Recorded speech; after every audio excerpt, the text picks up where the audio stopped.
교수님이 어떤 분인지 네. 우리 그 수석관이 오늘도 준비를 해왔습니다. 네. 인지과학자 김상균, 1973년 8월 23일생, 소띠세요.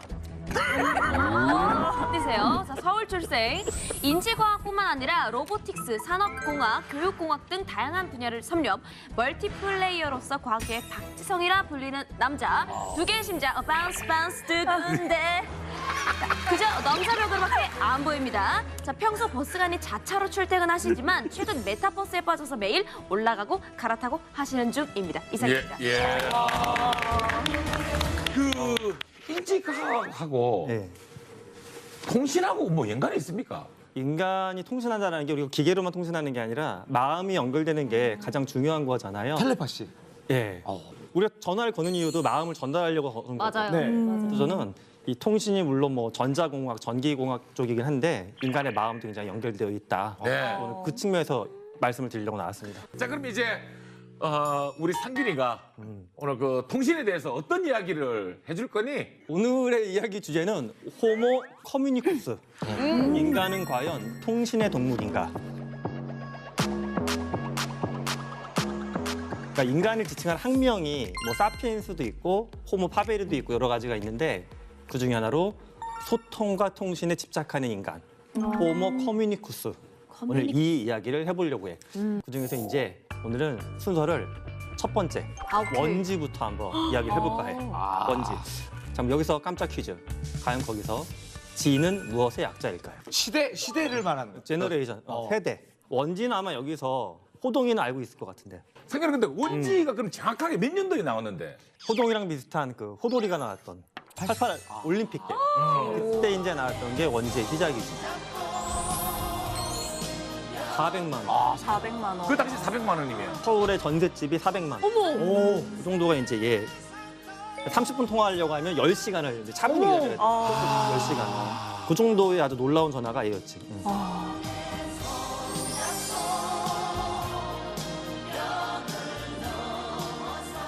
똘폰 전에 나온 게 카폰이라고 있는데 그게 84년도에 나왔대. 그것도 단말기 값이 300만 원에 설치비가 88만 원 이렇게 돼가지고 자동차 값이랑 거의 맞먹었다고 하는 거야. 어떻게 보면은 권력의 어떤 상징이라고 할 수 있나? 그래서 워낙 이제 비싸니까 이제 차에다가 안테나만 달고 다니는 사람들도 생기고 부자처럼 하기 위해서 뭐 이런 현상도 생겼다고 하고 이렇게 복기를 해보면 우리가 그 벽돌폰을 사용했던 기억이 전혀 없고 삐삐. 삐삐. 삐삐도 굉장히 사실 처음 나올 때 파격적이었다고. 삐삐로 다 소통하고 삐삐로 얘기 다 나누고. 호동이 날 텐데 뭐 숫자 8282 빨리빨리. 또는 뭐 982 이런 거 보냈었는데 110, 110은? 아 저게 이제 약간 돌리면 되는데 이렇게 돌리면 고개를 이렇게? 맞아 맞아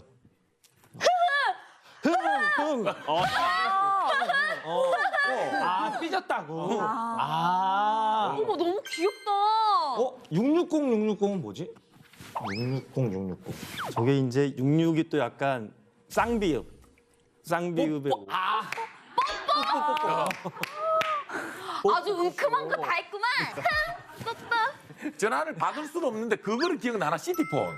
시티폰. 그 당시에 이제 시티폰이 우리가 썼던 1세대 휴대폰하고 굉장히 비슷한데 그거는 이제 아무 데서나 할 수 있는 게 아니라 기지국이란 게 멀리 있어가지고 그때 이제 그 전화 박스가 기지국 역할을 했기 때문에 공중전화 박스에 붙어갖고 전화를 이제 했어야 되는 거였지. 그러니까 삐삐로 연락을 해서 만약에 천사가 떠 그럼 시티폰은 얼른 들고 뛰어가가지고 전화하는 거지.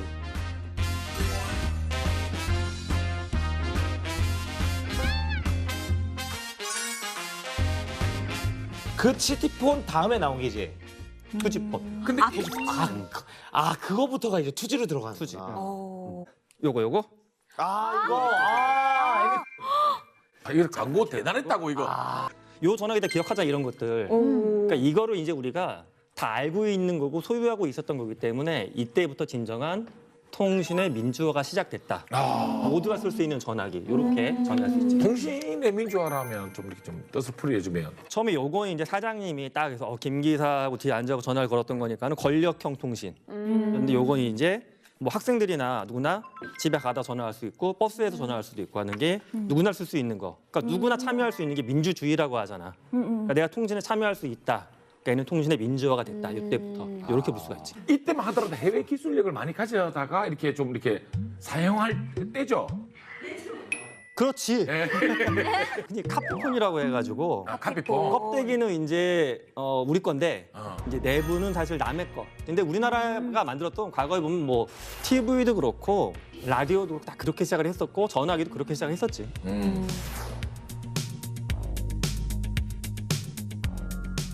그런데 투지 기술에 이제 우리가 모르는 가슴 뭉클한 이야기가 또 숨겨져 있어. 그게 이제 그 CDMA라고 하는 2세대 통신 기술이라고 할 수 있지. 그 당시에 보면 이제 미국은 시간을 분할하는 TDMA 방식을 썼고 유럽은 GSM이라고 하는 유럽형 방식을 썼고 각자마다 방식이 막 다 달랐어. 근데 이제 우리나라가 이제 보다가 한국전자통신연구원이 ETRI에서 애틀이라고 부르는데 애틀에서 이제 우리는 뭘 할까 하다가 그때 이제 눈에 띄었던 게 퀄컴이라고 하는 회사 갖고 있는 CDMA 기술. 이거가 우리한테 가장 맞지 않을까. 그래서 요거에 관심을 갖기 시작을 했지. CDMA는 정확하게 뭐. CDMA가 카페나 특히 이제 맥주집 같은 데 가면 연세가 좀 많으신 이모님들 둘러앉아 계시면은 동시에 한꺼번에 얘기하시거든. 근데 서로 대화가 돼. 맞아. 근데 그게 되게 신기하거든. 맞아. 이게 일종의 CDMA야. 아. 그분들은 자기만의 코드가 달라서 동시 송출하고 동시 수진이 돼. 이게 되게 대면이 효율적인 거잖아.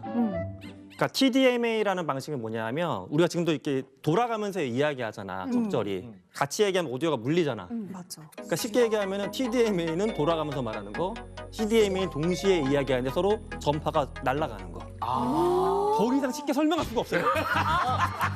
네, 이제 확인했어. 그러면 오히려 뭐 일단 다른 거에 비해서 CDMA가 데이터 수용 용량도 뭐 10배나 되고 다음 기술하고도 또 연결이 되거든.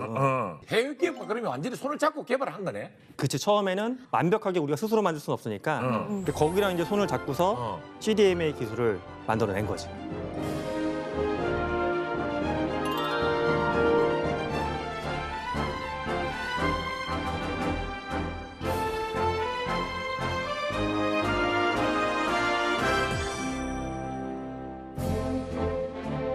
우리가 휴대폰을 그냥 아무 그냥 편리하게 쓸 줄 알았지. 그러니까. 수분 이야기 쓸 줄 진짜 꿈도 몰랐어. 그러니까. 이런 어떤 기술을 바탕으로 우리 자 투지에서 이제 3G 예스, 3G. 이로 이제 넘어갈 수 있었던 거지. 예스, 그렇지. 처음에는 2G랑 비슷하게 음성과 문자 같은 기본적인 통신만 가능했어.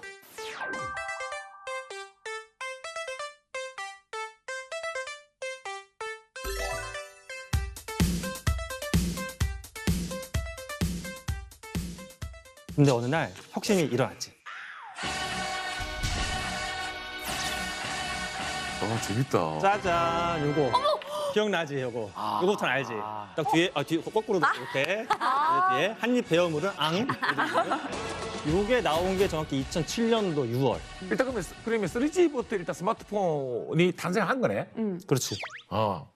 내가 조금 약간 초딩 질문으로 갈 수도 있는데 그럼 3G를 이렇게 전 세계적으로 좀 보편화시킨 게 어떻게 보면 스티브 잡스인가? 통신망도 중요하지만 단말기가 또 있어야지 이걸 쓰게 된 거고 이 단말기를 스티브 잡스가 이걸 만들면서 굉장히 빠른 속도로 전파가 됐지. 이게 전파된 속도가 첫 해에 한 6개월 만에 140만 대 정도가 팔렸고 그 다음 년도 2008년도에 1000만 대 정도가 팔렸거든. 그러니까 그 앞에 있던 전화기보다 시장에 전파된 속도가 굉장히 빨랐던 게 얘지.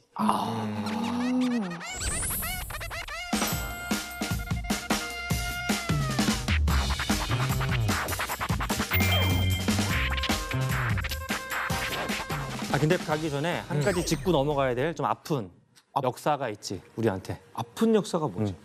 아까 이제 퀄컴하고 기술 제휴를 맺어서 우리가 통신을 쫙 깐 건 좋은데 당연히 특허에 대한 라이센스, 로열티를 내야 되겠지. 그렇지.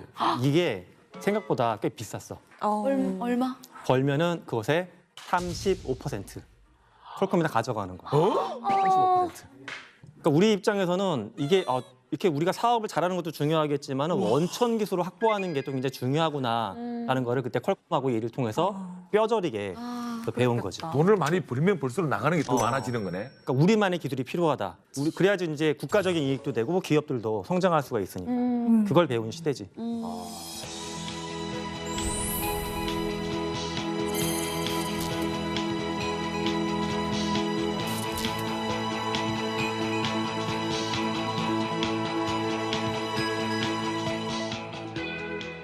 그리고 이제 4G. 포지.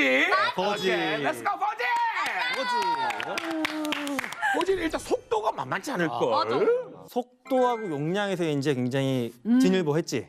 또 포즈하면 많이 따라다니는 키워드가 LTE, 맞아. LTE. 롱텀 에볼루션. 그러니까 뭐 문자나 이렇게 지도 보는 것뿐만 아니라 동영상도 보고 유튜브, 넷플릭스 이런 것도 편하게 볼 수 있게끔 그 시대를 대비한 게 이제 4G가 나온 거지. 이렇게 휴대폰으로 우리가 드라마를 보고 영화를 보고 뉴스를 본다는 게 현실이 될 줄 이게 몰라. 4G부터 가능했던 거지. 3G는 사실 이론적으로는 뭐 영화 고용량 다운로드 받는데 뭐 2시간 몇 분이면 되긴 하는데 이게 이론대로 안 될 때가 많잖아. 그러니까 중간에 렉이 걸리지 자꾸 맞아. 끊겨. 아, 그럼. 이렇게 예를 들어 총을 쐈는데 이 장면에서 멈추는 거야. 비비비비비비 정말 몰라. 깜짝이 너무 많아, 너무 많아. 4G부터는 우리가 이 돌아가는 그림을 잘 안 보게 됐고 또 하나는 이제 데이터 비용이 싸지니까는 최근에 보게 되면 뭐 유튜버 분들도 계시지만은 뭐 방송이나 라디오가 했던 역할들을 개인이 해주는 그런 맞아, 맞아. 그러니까 유튜브가 폭발했던 시점이 이제 그때부터 꽃을 피우기 시작한 거지. 4G 때부터 아, 그래서 언론 정보의 민주화. 민주화가 된 거죠. 아, 4G부터. 개인도 방송의 역할을 대체할 수 있다. 좋은 콘텐츠만 있으면. 그렇지. 그게 4G가 열어준 시대지. 근데 난 취재 현장도 많이 바뀐 것 같은 게 사람들이 다 스마트폰이 있고 동영상 정보를 되게 빨리 전송을 할 수가 있으니까 그 사건 옆에 붙어 있는 사람이 시민 기자인 거야. 자, 이제 5G로 이제 넘어가도록. 5G는 우리가 뉴스를 통해서 뭐 우리나라 최초로 상용화시켰다. 아 5G부터가 그러면 이제 역사가 새로 써지는 거네 그러면. 4G에 비해서 5G는 일단 뭐 성능부터가 비교가 안 될 정도로 좋아졌는데 이건 LTE도 어마어마한 빠른 걸, 속도인데. 어마어마한 걸 만들어낸 거지 우리가. 그러니까 5G 기술은 사물간, 그러니까 기기끼리도 연결시키기도 하고 또 전화기가 아니라 우리 가정에 있는 다른 물건하고 5G를 통해서 연결되기도 하고 맞아. 그런 것들이 나오고 있지.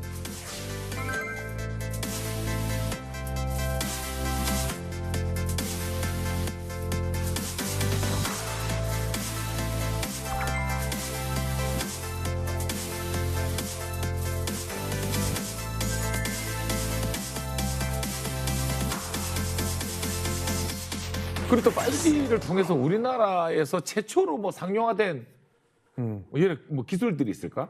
그러니까 5G 자체가 우리나라가 최초로 상용화를 했는데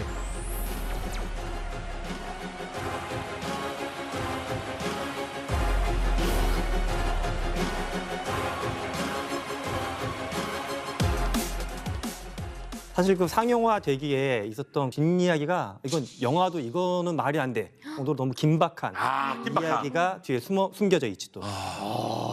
거의 블록버스터급. 네. 그렇지. 드디어 이제 이야기 보따를 풉니다. 5G 관련돼서. 아까 CDMA를 콜마에서 빌려갖고 했잖아. 근데 뭐가 문제였어 CDMA는? 상권? 판권. 그치. 아, 판권? 몇십 프로를 냈어 우리가. 35%. 이게 문제잖아. 직접 만들어야 되겠다. 이를 간 거지. 근데 4G LTE가 시작됐던 게 2011년도야. 근데 이를 갈고 있었기 때문에 바로 다음 연도 2012년도부터 바로 그냥 연구에 들어갔어. 남들 이거 쓸 때 우린 다른 거, 다음 거 미리 연구해야 된다고. 이때부터 이제 이걸 시작을 한 거지. 이 기지국하고 단말기 기술은 우리가 이미 가지고 있었고 그때 당시에 중요했던 게 모뎀칩 기술이었대. 근데 이 모뎀칩이 뭐냐면 대용량의 데이터를 받고 보내는 그런 기술인데 이거를 자체적으로 개발에 성공을 하고 이런 성공들이 모이면서 이 5G 시대를 우리가 열게 된 거야. 근데 세계 최초 5G 상용화를 딱 목전에 두고서 최초의 타이틀을 빼앗길 뻔했던 심각한 사건이 하나 있었지. 뭐야? 첩보가 들어온 거지. 첩보. 첩보. 미국에서 상용화를 할 것 같아. 이런 얘기가 나오는 거야. 5G는. 근데 이게 날짜가 부정확한 거야. 아. 이게 예를 들어 뭐 다음 달인지 언제인지 몰라. 근데 생각보다 빠르게 할 수도 있다. 이런 말이 막 도는 거야. 당초에 미국이 5G 개통을 4월 11일 하는 것으로 알고 있었기 때문에 우리나라는 4월 5일 개통을 목표로 해서 이를 기념하는 대통령 행사를 준비하고 있었고 그 회의를 통신 3사와 같이 막 시작할 무렵이었습니다. 그런데 그때 제게 사무실에서 전화가 걸려왔고 미국이 갑자기 그 개통 날짜를 일주일 앞당겨서 개통한다는 소식이 전해졌습니다. 원래 이제 이런 소식이 전해지면 정확한 사실 확인을 먼저 해야 되지만 만약 이걸 결정을 지체해서 저희가 그 세계 최초 타이틀을 미국에 그대로 뺏길 수도 있겠다는 생각이 들었습니다. 5G를 빨리 이틀이라도 앞당겨서 개통을 할 것인가, 그리고 그 시간은 언제로 할 것인가, 이걸 이제 논의하는 자리가 되다 보니까 굉장히 심각한 상황으로 흘러갔고,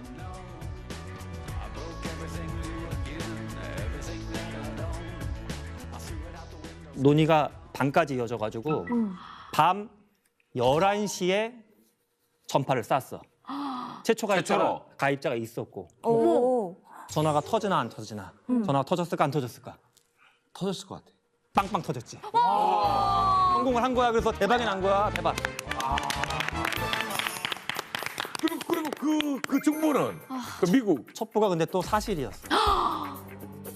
4월 3일 당일 날은 밤늦게까지 거의 뭐 새벽 뭐 집에 들어가니까 새벽 1, 2시 됐고요. 그리고 이제 잠깐 자고 일어나서 이제 인터넷 켜가지고 구글에서 이제 서치를 해서 정말 개통을 했는지 봤는데 1시에 개통을 한 흔적이 있고, 그래서 야 2시간 차이였나 했는데 나중에 더 정확하게 알고 보니까 55분 차이였다. 그러니까 야 이거는 정말 그 엄청 긴박했구나라는 걸 나중에 알게 된 거죠. 세계 최초 타이틀의 의미는 어떤 의미일까? 우리가 이 신기술이 시장에 전파될 때 어. 아주 많이 쓰는 표현은 아닌데 경제제 가끔씩 쓰는 용어 중에 퍼스트 무버, 패스트 팔로워 이런 말이 있어. 근데 시장에서 보게 되면 이런 거야. 얘를 100만 원에는 사는데 패스트 팔로워가 만든 거는 이거 뭐 카피니까 얘는 100만 원이 아니야. 70만 원. 보통 이렇게 가격이 되거든. 그러니까 퍼스트 무버의 입지가 그래서 굉장히 중요해지지. 대한민국이 패스트 팔로우가 된 게 아니고 퍼스트 무브가 된 역사적인 진짜 멋있다. 박수 드리겠습니다. 대한민국 대단해. 대단해요.